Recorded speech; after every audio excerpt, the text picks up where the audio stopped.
to the first edition of the Sports Lounge weekly video since, December of 2011. Video not as good as it was in the studio, but probably comparable to that handheld camera that we had. So I remember it was Marcus, Drew, and me 1 year ago, Ravens 49ers Super Bowl. That was the first weekly Sports Lounge podcast. Now, post Super Bowl edition, first Google Chat.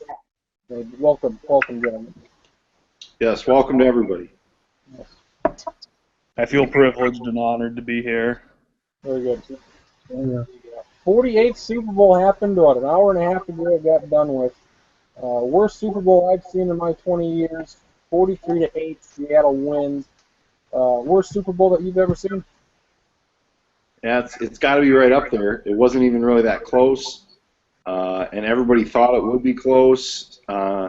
Seattle was the better team. They played like it, and yeah, I was alive for San Francisco, San Diego. That game wasn't very good, and a lot of people thought that Oakland, Tampa Bay would be good. Drew Ammon's Bucks, 11 years ago or whatever it was, and that game was not very good either. And then you have this one. So, three dramatically bad Super Bowls in the last 20 years or so. Start with that first play, the safety. It kind of a snowball effect from there. I'm still trying to get over how the center can fuck up a snap that bad. That's like in the Super Bowl. But it's one of those things where we said earlier that if someone was going to blow each other out in Seattle, and that's what happened. Manning made a couple mistakes early, got punished. And, pick six, we got fucking Percy going to the house. I mean, everything that could go wrong for Denver went wrong, and that's what you see 43-8. Even though you look at total yards, it's very misleading a lot of the time. But Denver had 300 some odd yards, and Manning was 30 or 40 or whatever. Set all sorts of records for completions, but it's one of those games. I think I'd probably agree with what's been said so far. It was pretty damn bad. About the only thing I can give this one over the Ravens, over the Giants one, is at least the Broncos' offense was good enough that maybe there was a thought that they could get a few touchdowns to make it a little more interesting than the Giants could. But I mean, either way, that's nitpicking. They're both pretty damn bad. What it was 15-0. It was 15-0 with 4 minutes left in the first half. Denver's driving down the field. You think if they're ever going to get anything going, that's when it would be. And then you have Manning get hit as he throws it. Malcolm Smith, we didn't know him before the game. We know him now. Had the huge game. David giving him the big credit. I know. And so, I mean, and that was it, 22-0. And if the game wasn't over before then, it was over right there. What does this do for the legacy of Tavares Jackson? He's got a ring. Got a ring. It's right there. So that's it. Super Bowl winning quarterback. Along with 29 other Viking players on Seattle right now. I think as the only non-Vikings fan, I've got to say that it's got to sting that Tavares Jackson got a ring before all those other Vikings players. I'm happy for a guy like Heath Farwell, but, Sidney Rice is going to get a ring. He didn't do much this year. Once he got, he was hurt for half the season. Percy Harvin plays one whole game, but plays the game of his life. There's probably a couple other Vikings on the team too, but Darrell Bevel, yeah, Sid Hartman's favorite guy. For me, when I say okay, this game's done, was the Percy Harvin kickoff return to start the second half. It was 22 points, probably a 3-score game there. And you've seen Denver come back before. Okay, they don't turn the ball over, maybe they have a chance here. But that Harvin, that kick return, I think really killed the chances of Denver. Seattle going forward, I'm going to say, this is the only Super Bowl that Wilson's going to win. I'm not going to predict he wins another one. But very young team, good defense. Do you see big things for Seattle in his next 5-year run? I think it's basically a given they're going to be good for a couple more years anyways. They might not win a Super Bowl or two, but they're going to be in contention in that division. They have one of the youngest rosters in the league, like you just said. The youngest rosters to ever win a Super Bowl. Wilson does enough. The defense is young enough that they can keep a couple of those two guys. They're going to be there. They'll be around for a while. I don't care what anybody says. You can't say that he's not a good coach after what he did this year. He's won a national championship, now a Super Bowl. He's one of only 3 guys in history to do that. They're going to be in contention for a while. But you're right. They might not win another one, but they're definitely going to be around for another 4 years or so, probably at least. Yeah, they might not win another one. I think certainly they're going to be in the running for a while still here, for another 5 to 10 years. Just kind of depends, are they going to be the Buccaneers that just win one where everything kind of breaks the right way, or are they going to be like the Patriots where they win 3 or 4 and go to multiple others? I think they've got a good shot at making more and, maybe winning a few, but I would say that this is probably going to be their only one. To me, it could be interesting. It could be kind of like the Ravens and kind of like the Buccaneers, too, where maybe they're a perennial conference championship team. I think we've talked about it on the show here, how good that division is. The Rams didn't make playoffs, and they're not a bad team. Cardinals were very close. Drew Ahman, who's not joining us right now, thinks that the NFC championship game between the 49ers and the Seahawks was the real Super Bowl, and there's probably a lot of truth to that. So, here we are. I think they're certainly good enough to be in the NFC championship game every year, and maybe a Super Bowl or 2 more. And Russell Wilson, if he's given that type of defense or something very close to that, he's going to be in Super Bowl contention again.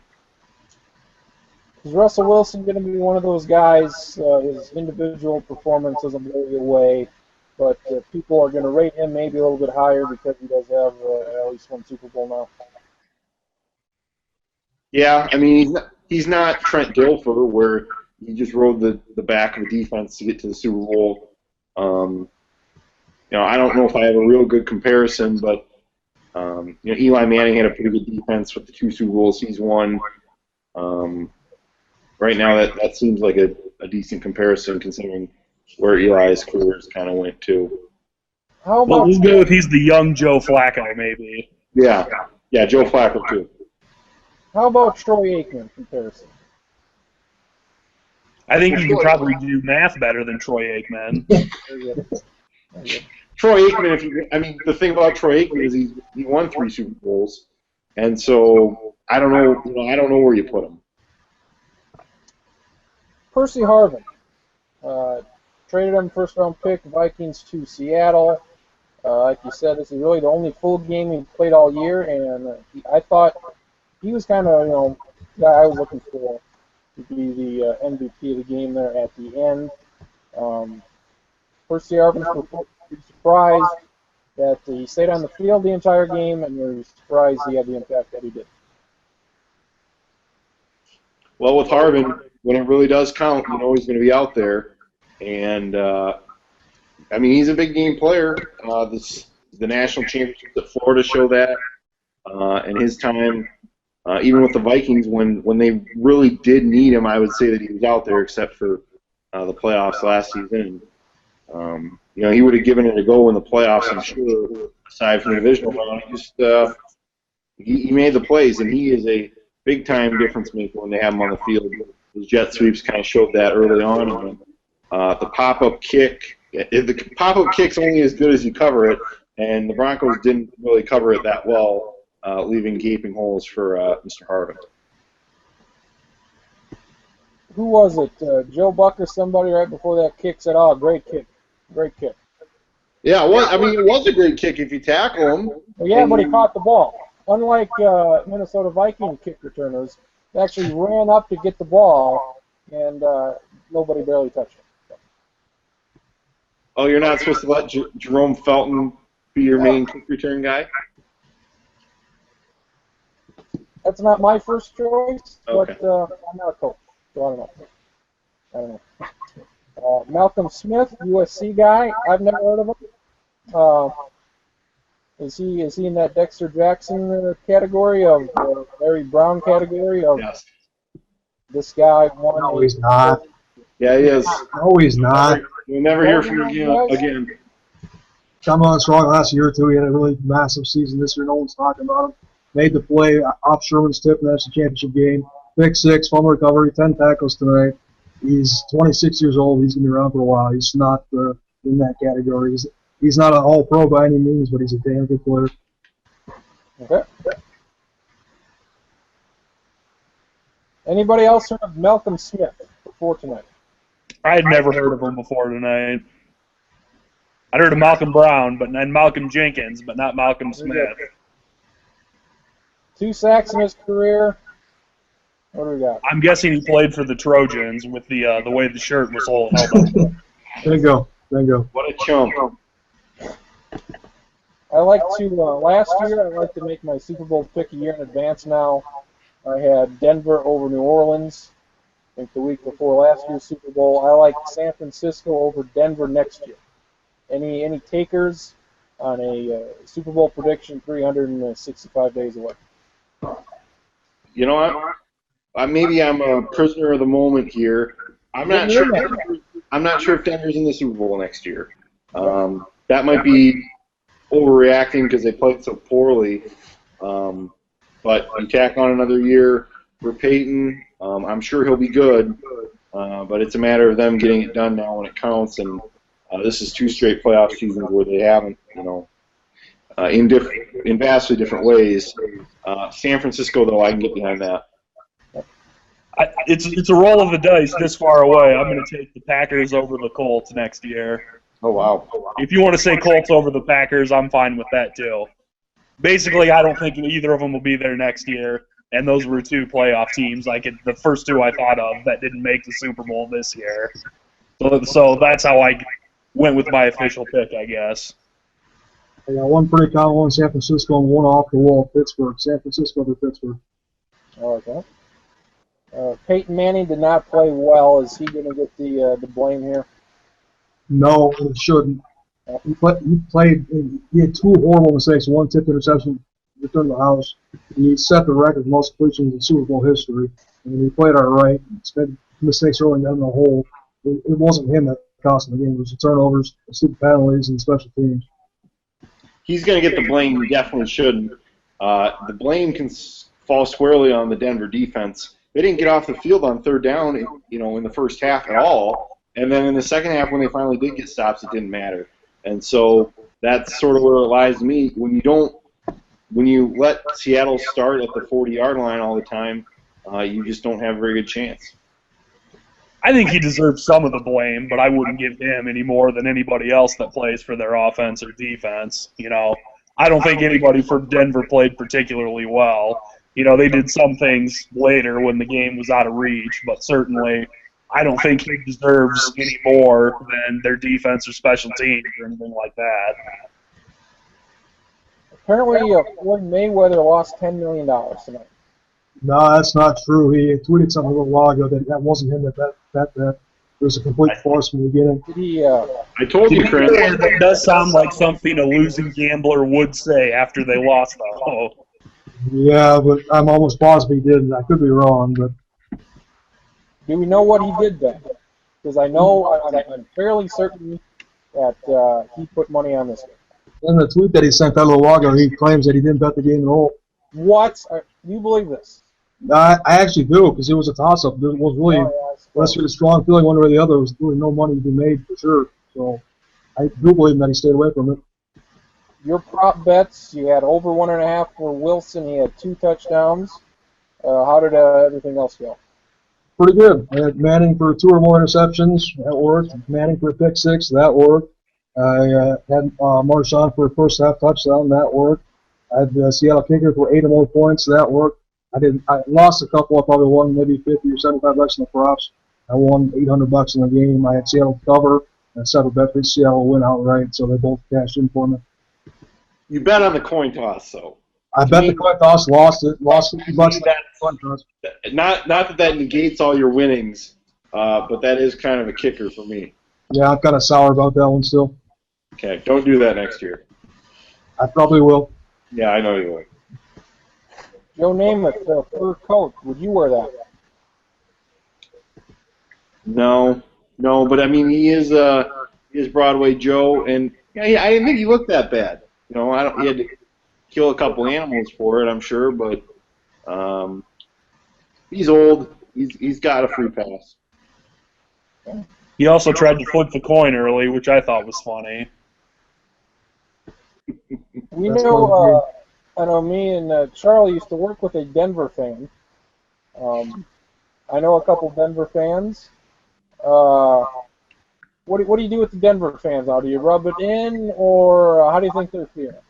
Greatest offensive season of all time, they lose. It doesn't mean shit now. They lost. They got their asses kicked. Dad passed out about 4 minutes left in the game. He was so upset. If you're fortunate enough to live in Colorado, you just smoke it off. Nice. I know a few. I think typically if they start getting, you know, cocky about stuff, I might bring it up. But in general, I'm usually not too big of a dick about your favorite sports team losing, because we've all been there at some point.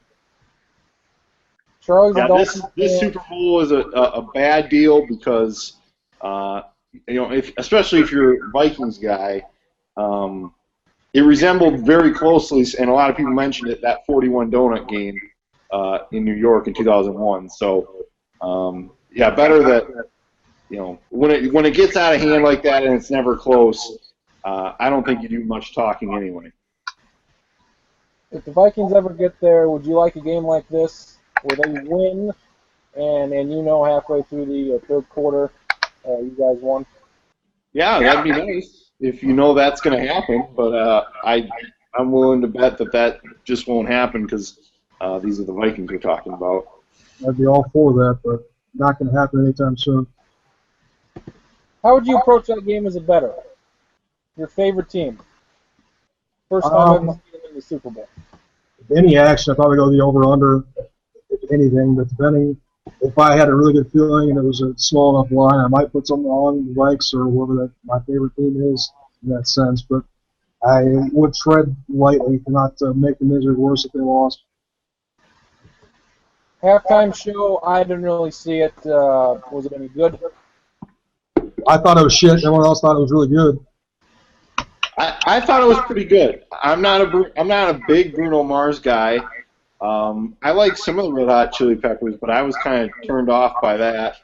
And you know, Bruno Mars, he's a showman. Put on a good show. Give him some credit. I thought it was pretty good. I watched the Puppy Bowl at halftime. That was probably a smarter decision. It was a better game than the actual Super Bowl was. So I watched some of the Puppy Bowl this afternoon before the game got going. yeah, I mean, I'm certainly not a huge Puppy Bowl guy, but you know, like 5-10 minutes during halftime, you know, that's about my limit for it. But it was kind of funny, I guess. Commercials were very bad. The worst I've ever seen. They were not good. There wasn't even like 2 or 3 that I could say, boy, those are pretty good. I mean, it was awful. I think in general I'd agree. I mean, I'm not going to lie. I did like the 2 Tebow ones. Other than that, though, it didn't do much for me. No, I mean, clearly the theme was sentimental. I mean, there were a lot of commercials that didn't even have words or anything in them. I think the one I liked the most was the Puppy Clydesdale one from Budweiser, and everybody saw that before. Oh my God! Before the game even came, you know, it was out a week early. But that was my favorite. I'm a sap, I know. Right. No more football now. I'm fine. I can take a break from the football. Getting ready for that Derek Carr 8th pick. That's going to be a hell of a lot of fun. End of the season, do you miss it at all? Because I can take a break. I'm pretty much done now. I'm gonna miss it, but I'm also ready for a break. The combine's 3 weeks away. I'll skip that, and about late February, March, then I'll probably start thinking about the draft a little bit more because the Vikings are desperate this season. So. Yeah, I would agree with that. I mean, I don't miss it right now, but certainly 3 or 4 weeks from now, I'm going to start itching for some kind of football stuff again. And then, like you said, I'm going to have to start paying attention to draft stuff. And, you know, I think there's some interesting stuff with that. It's certainly not the same, though. David Schottenkirk, are you going to pay attention to the combine, all that good stuff? Yeah, probably, but I kind of go overboard with it and drive myself insane. So I'll take a break and walk into college basketball, and I already am for a couple weeks, like these guys said, maybe 3-4 weeks right after the combine, free agency and the draft. I'll get into it again, but 6 months is long enough to wear yourself out for a while. And I deserve a break. And now that football's over, we can pay attention to our Jackrabbits' 2-game winning streak. Look at them go. They're just on fire. Break it down. Well, they beat Denver, and they beat USD in Vermillion. I didn't see either of them because I was working both days. But I saw that they won on GoJacks.com. And that's about as much as I can break it down. The Denver game, they got crazy lucky because they were down 5 points with 20 seconds left or whatever it was, and got a couple fortunate breaks. And then USD kind of not exactly the same song and dance, but they had a big lead and let the Coyotes back in it and actually closed the game out down there. So. I don't know what the deal is with this team. They're not obviously as good as they've been in the last 2 years. Are they good enough to get to the NCAA tournament? Probably. It's going to take a few breaks because NDSU is the best team. I think that's pretty clear. I'm fascinated by Fort Wayne because I don't really know what their deal is, and so I think it's a 3-team race. The women. 7-0 in the Summit League for the first time ever. Is this the best team they've had since that first tournament team? Probably. I mean, you look at who they all have. They have Pollock basically for an extra year because she had to sit out last year. Megan Watashik's as good as she's ever been. Carrie Young is kind of the fab freshman, and I think this is a team that's only going to get better. They have all the pieces that they've always sort of needed, and so I don't know. It'll be interesting. Are they good enough to get to the second round or further in the tournament? I don't know yet because they have a couple good wins in the non-conference, and they're running the table against all these Summit League teams. That's good, but we'll see what they can really do once they get to the tournament because I think we all agree it's not a matter of if.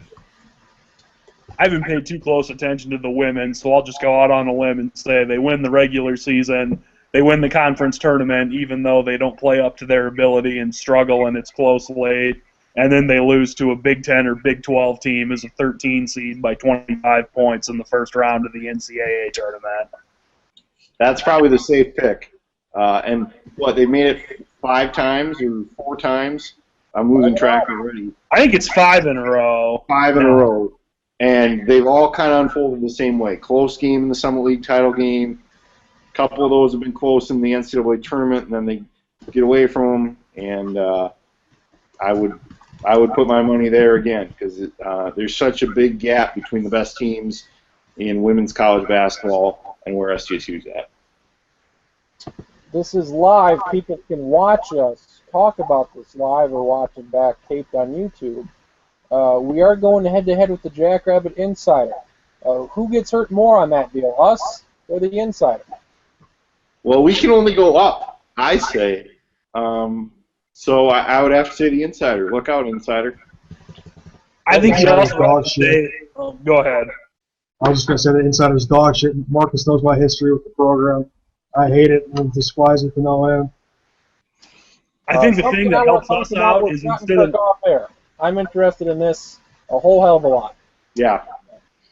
2,500 people at this game in Brookings. I'm going to fault the Super Bowl Sunday. You don't have a basketball game on Super Bowl Sunday. The rivalry seems to have worn off quite a bit in 2 years.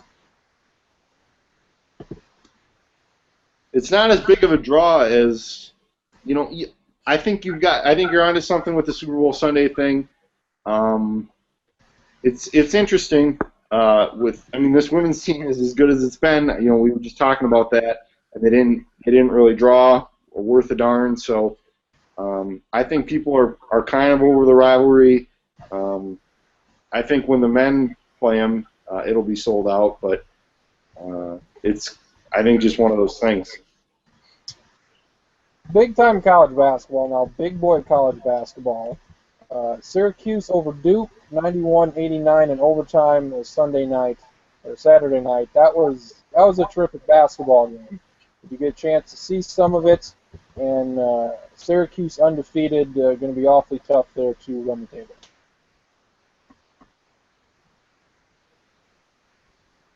Anybody? I heard it was good. I was at work the whole time, though, so I didn't see any of it. I watched it. Tyler Ennis is as good as it gets for Syracuse. I thought Duke was surprising, a lot better than I thought they'd be, even though they're ranked, 13th in the country or whatever they were. And no shame for them. I was a little PO'd at people calling it a rivalry just because they had a good game the first time they played. Yeah, those two teams are going to be fighting for the title year in and year out as long as they're in the ACC, but I don't know. It's just kind of another manufactured storyline to me. That it is. Definitely a good game, a lot of drama, but the refs kind of decided there, even though it went to overtime. I hate to see it. Duke's been playing a lot better than were a couple of weeks ago. Syracuse is the most overrated team I've seen in a long time in college basketball. They're going to lose probably 2 or 3 times here in the next month before the conference tournament. I just don't think they're as good as people think they are. That leaves Wichita State and Syracuse, only 2 undefeated teams. Syracuse, they're going to lose at some point here playing in that conference. Wichita State, they may not lose the rest of the way here. Probably going to be third in the polls coming up. And, if they keep winning, they're going to be number one sooner or later. We've talked about them before, but Wichita State, Final Four team last year. Is there a loss on that regular season schedule? I was looking at their schedule yesterday, and I think that their next 2 games are against the Indiana State and UNI, who are the next 2 best teams in the Missouri Valley, and they're both on the road. So if they're going to lose, on paper it would look like it would be one of the next 2 games. I mean, certainly they could get upset in a game after that, but I think those are the 2 most likely ones. Since my mom's a Wichita State grad, I think I'm going to have to go if they finish the regular season undefeated. I don't know if I really believe that when I say that, but it's what I'm going to go with. I think Wichita State finishes the season undefeated.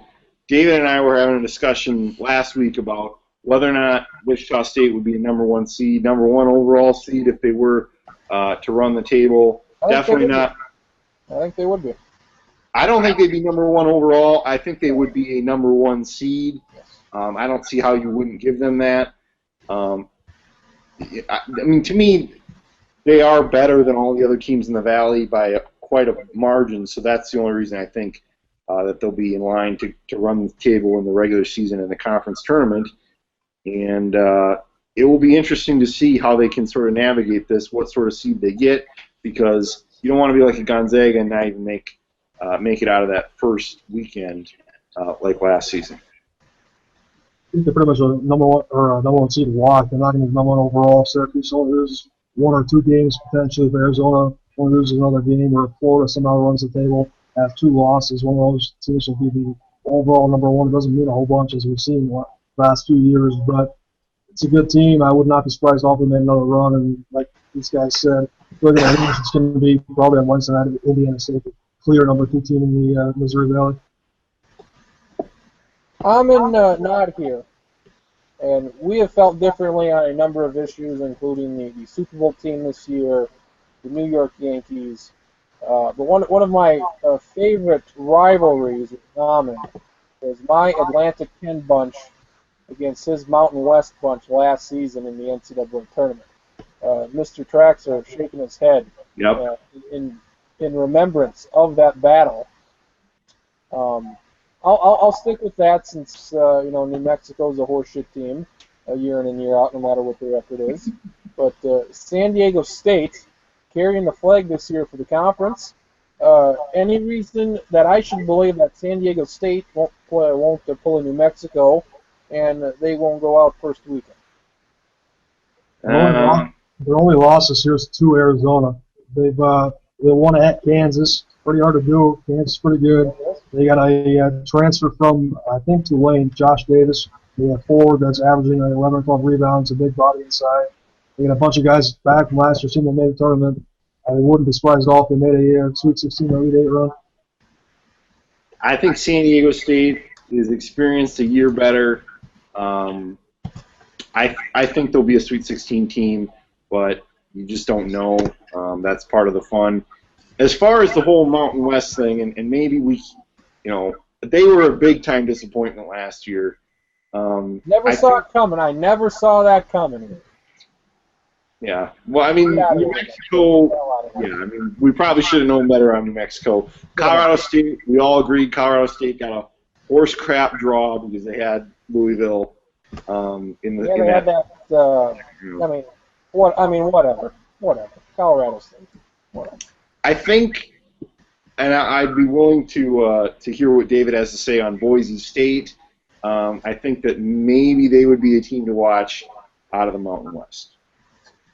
Yeah, I was thinking so until recently, but that kind of fallen off the map and lost 2 games here that they probably shouldn't have lost. But if they get in, they could be dangerous. But it looks at this point, they don't have to win the Mountain West tournament to even get in. They're not even that large. They've suffered some bad losses the last few weeks. But again, there's teams in all these conferences that they can get in. They can make a run. It's going to be really interesting how it shakes out, Mark. Atlantic 10, give me St. Louis, give me VCU, give me George Washington. That's my 3 from the A-10. You take your 3 from the Mountain West. We'll see who the last man standing is. So I'm again on the Atlantic 10 coming into the NCAA tournament. Something else I want to touch on here: Northwestern football players attempting to form a union. Is this going to be something that's just going to go by fairly quickly, or do you expect this to be a long process that's going to pick up some steam in the coming months? I think they're going to try to make a big deal out of it. I think it's not going to work. I think they might get a handful of concessions to maybe help them out in some ways, whether it's money-wise or something like that. I don't think unionizing is going to work though with college athletes. I don't know a ton about it other than I know that it's the worst case scenario for the NCAA. I think it will be a thing. I think they'll be able to do it. To what effectiveness will it have? I'm not real sure. I'm not much of an expert, but it'll be something worth watching, that's for sure. Just a second, what Charlie said, he hit it right on the head. I mean, it's going to be something to watch, but it could go away pretty quickly, or like these guys said, it could be one that leads into something else and then getting some sort of payment out of more than they do in scholarships right now. But it's definitely a story that I'm not interested in now, but if it becomes bigger, I'll do my research and see what's going on. Does this seem similar to the football playoff situation where it's just a matter of time, whether it's 5, 10, 20 years from now, some sort of payment's going to go to these players sooner or later? I think it's going to. I think that, it used to be you could say that the education was enough.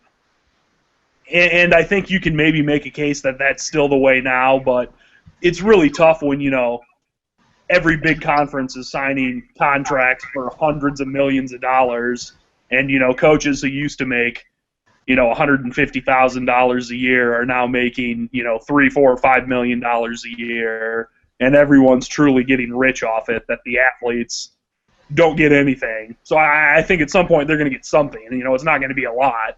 It's not like it's going to keep them from going to the NFL early, but I think they will get a small stipend or something at some point within the next 5 to 10 years.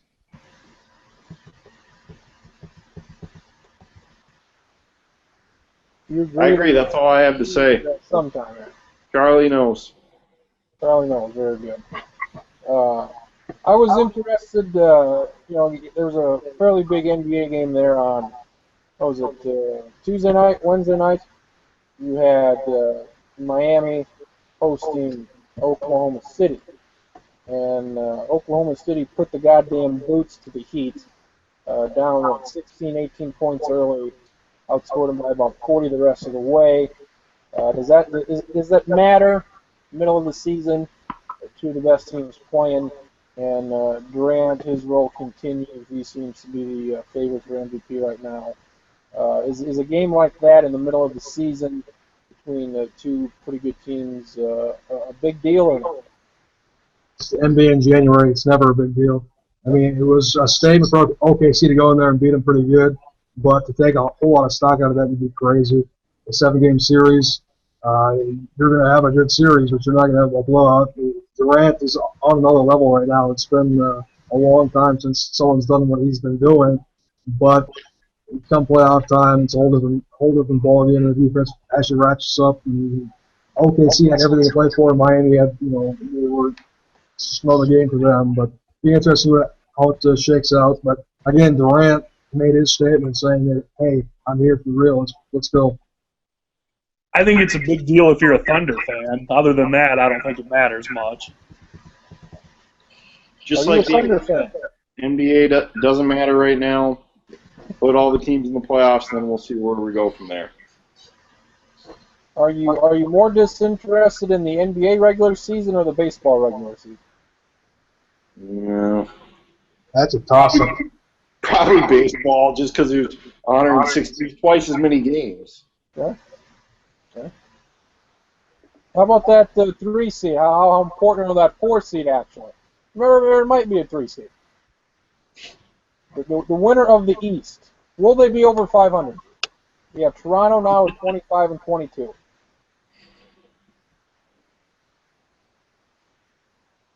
Yes or no? What was the question? Will we have the winner of the Atlantic or the East, whatever the hell they call it? The Atlantic, will they be over 500? We have Toronto right now, 3 games over. Yeah, Toronto's going to be over 500. I think Brooklyn will be too bad in the season. I think Brooklyn's actually won that division. They've kind of hit the skids here recently, but that's the one team on that division that could do something come playoff time. But win a series, definitely not two. It's Miami and Indiana, and the Clears getting favorites in the East. How big of a ratings juggernaut would a Toronto-Washington 4-5 matchup be? Let's do it. Would that not be tremendous to watch on NBA TV 5 times? I would imagine it'll at least be as good as a third run Keeping Up with the Kardashians episode. Here's what I say to that. I think it would be David takes offense. I think the best part about it would be that Rob Ford would be at these games, and he has his own. If he's not dead, if he's not dead by April, he'll be at the game, and that'll be a reality show. Let's make it happen. I don't watch reality shows. I might watch that though. I'd like to see him do the drunk driver thing out on the court. He runs out there. It's terrible. Is that Leinenkugel sign placed for a reason? Because when in the what do you want to call it, the pre-show meeting, that sign was not there. I don't believe. No, I decorated. I've only been here for a week, so I put some stuff up, and the grain belt sign is up here. It's over here. Good. But yeah, product placement. If they want to send me a couple cases, I'd be more than willing. I want to get into this blizzard conditions in Atlanta, or the icy conditions in the ATL, because these stupid damn people. We talk a lot about people dying at stadiums or arenas, and Atlanta's the epicenter of that deal. And I think this just proves the point more. That Atlanta, Georgia, terrible sports fans, and 2 inches of snow, a little bit of ice. And then you'd swear to God, it was the end of the world. How much joy did you get out of seeing these jackasses piddle around and be stranded in conditions that we've had every day for the past 3 months? I didn't get any joy out of it. The hell you didn't. I found it amusing. I think there's a difference. But it's just like you say, you know, Tennessee, you were in North Carolina for a while. These people don't have sanding trucks. They don't have snow plows. They don't have trucks that shoot little chemicals out to keep Figure it out. Roads from getting icy. I feel bad that these people had to spend 23 hours in their car and defecate out their windows, but that's what happened, and I live and learn. I think the most amusing part to me was the general ineptitude of the mayor of Atlanta and the people down there just having no clue really what to do, waiting for other people to make decisions, and by then they had way too many cars out on the road, and it was a disaster. You know who else didn't have those things you mentioned, like the chemicals and the snowplows and stuff? The Pilgrims, and they figured it out. Who? The Pilgrims that came over on the Mayflower, along with the Native Americans that had been here for a long time. It's true. How would you have handled those conditions? Let's say we put Marcus Straxler down there last week. Would you have made it out, or would you have been stranded with these other guys? I believe you would have made it out fine. I probably would have, but you know what? When you've got thousands of other cars out there who have no idea what to do, and this is the kicker to me. You have this in colder weather places too. People just getting out of their cars and walking away. What are you going to do with your goddamn car? Where are they Where are walking? you going? Where are you going? You're going to walk 5 miles to the airport or wherever the hell you got to go? Jesus. You know, you look at the facts and the stats. You look at the dumbest states. It's your Louisianas, your Alabamas, your Mississippis. Georgia's not too goddamn close behind that. They're right there. To see this on the national news, it was tremendous. And boy, if these guys aren't behind the times, it's no wonder they haven't won a sports championship in a non-strike year ever. So Atlanta, they jump off stadiums and they can't drive. They're good for them. Travis, you're the mayor of Atlanta for a day in the middle of this. How are you fixing things and making it better? I'm not building a new Turner Field. I'm leaving it the same. Fair enough. Are you going to keep building the stadium that has a big sphincter for a roof? No. Because that's what the Falcons are working on. Yeah, one of those. To be fair, though, if they have that and then magically it snows or it rains through that, it would be pretty funny to look at while you're inside, I bet. Never go to Atlanta if you can help it. There's nothing. I was there once. I wanted to see CNN. Get there, watch the games, get out. Didn't have the time.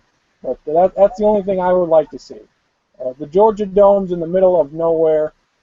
It's just abandoned parking lots all around the facility. A poor setup for the city of Atlanta, and they're going to build a new stadium for the football team and the baseball team.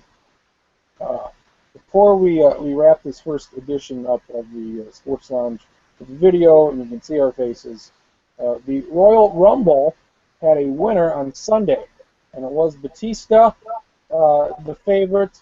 Traxler, you had that from the get-go. The crowd was not pleased. Should they have been pleased with Batista winning the Royal Rumble? No, they shouldn't have been. Everyone kind of knew what was going to happen, and they obviously got upset about it.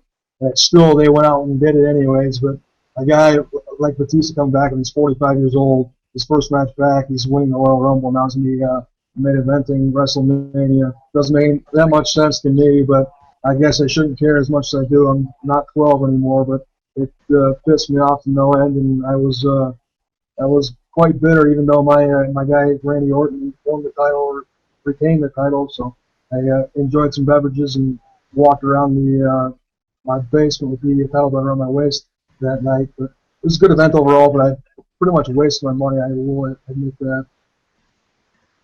I don't know why everyone's not ecstatic. He's going to be in that Guardians of the Galaxy movie and be a huge megastar later on, and he's using this to catapult himself to be like the next Arnold Schwarzenegger, and I'm sure it's going to work perfectly with no hiccups or bumps in the road on the way.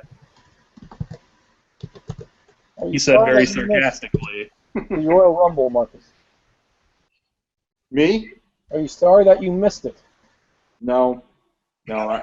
If my guy David said he wasted his money, I think it was a good decision on my part to not watch. Good for Batista and whoever the hell else won. That's the Vince McMahon running the show, making all that money. Let's put it this way, Traxler. If we switch it from WWE and make it Seahawks and 49ers football players, would you watch it then? If it was them beating the crap out of each other and running into the ring every 2 minutes, yeah. I mean, it would just have to be like people I know too. You know, it wouldn't. Well, yeah. I mean, we're not going to get any third-string outside linebackers nobody's heard of before. Yeah, but I mean, we're talking like the 20 biggest names for each team. Yeah, I could probably do that. I can do that, man. Hey, please stop the Rumble talk, Travis. Did you hear about CM Punk? This needs to be addressed. Your thoughts on CM Punk? He's taking a break. Could be a month. Could be a year. We don't know.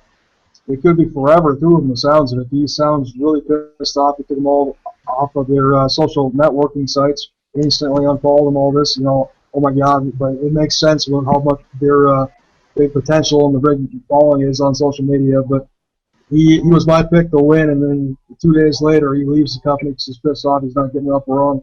It's typical fashion for me to pick a guy to win and go to main event WrestleMania, and he's not even a part of the company right now. But I think he's got bigger issues with Triple H than anything. It's not him and Vince, it's him, Triple H, or Paul, as they call him now, the CEO of the company. But again, my WWE following might be too intense for being 23 years old. All right, if we're all professional wrestlers, what's your in-ring persona name? The Truth Seeker for Traxler here. That's what I said, Truth Seeker. You guys see that? That's the record. Got It can't just be your nickname. Oh, why not? It's simple. It can't just be your name shortened. Why not? Because, damn it, we're making the rules here. How about Slick Rick or something? Your name's not Rick. And Doesn't have also, to be. there's wrestlers. Your name's not Marcus. It's Larry. No, Larry's my brother's name. Oh, I thought that. When he gets in the ring, he can be whatever the hell he wants to be. Here's what I think's going to happen. I believe there's a pay-per-view in Chicago, June or July. He will be back for that pay-per-view. It's entirely possible, but we'll see. He sounds like he's legitimately pissed off and wouldn't care if he didn't go back for a couple of years here. I hear Sting might be coming in. Are you excited about that? I'm over the moon excited for that, and it sounds like he's going to be at WrestleMania. It's almost a sure thing right now. For the first time that they've been talking about it for 20 or 25 years, getting to Mania and getting to WWE. But I'm not excited for the fact that they're saying that Hogan's going to be back again and maybe potentially work a match at WrestleMania 30. Is this for real about Sting? Because I don't watch wrestling anymore, but when I did as a kid, he was by far my favorite wrestler. 100% real. I'd be shocked if he wasn't at Mania. This might be a game changer for me then. I might have to find someone. I might have to start watching wrestling if Sting's back. Yep, he's a crowd pleaser, and I've waited for a long time for them to get him. It sounds like they got it done. It's all but official. It's the signature on the dotted line. Marcus Traxler biting his nails in anticipation of Sting. Okay. The Truth Seeker biting his nails in anticipation. Yeah. Truth Seeker, seeking it out. UFC 169 on Saturday. Brow and Faber, quick finish. Brow looked very good in that first round. Probably would have won the fight if it would have went past the first round. Is there a major beef to be had on the early stoppage? Yeah, there is. I mean, like you said, Brow was kicking the shit out of Faber, but that little sequence there when it did get stopped, Faber had his left arm above his head. He was getting punched in the arm. He wasn't getting really any damage done to him. If anything, before that, the one that kind of knocked him off balance, knocked him woozy, was the one that could have potentially stopped it. But I really can't say anything bad about Herb Dean. He's been in the octagon a lot. He's one of the best refs out there. But I did have a pretty big problem with the stoppage and what ruined a potentially really good fight, even though Brown, like you said, was going to win that fight unless something unforeseen would happen. There's going to be Aldo and Pettis in a few months here. That's what it sounds like.